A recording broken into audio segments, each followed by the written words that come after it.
Okay, the question is, what is this thing? It's been sitting here for 200 years in the reading room of the library, and everybody who comes in looks at it and thinks, well, it's a bookcase, but without books, and they're not sure what it is. It looks as though it's Victorian.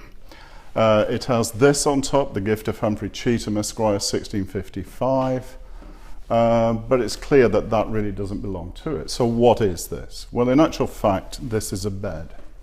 It's quite difficult to imagine how it would work, but basically if you move these posts out, you end up to here with a 4-poster bed.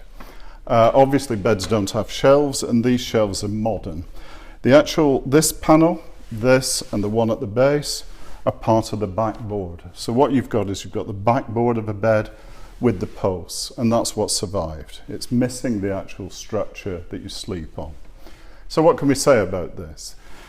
It's a bed with the owner's name on it, his initials at least, A.H., and he's Adam de Holton from the sort of area north of Bolton, same as sort of Little Holton, Middle Holton.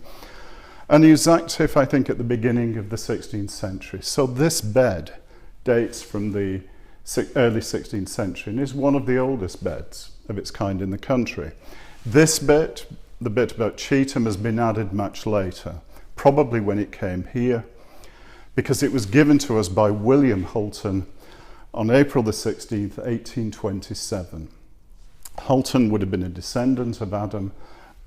He's also quite notorious because he's one of the magistrates at Peterloo, and he handed this over, and we've looked after it ever since.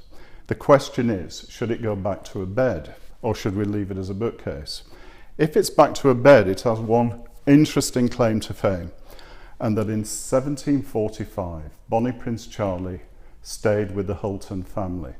You always do this with royal visitors. You give up your best bed.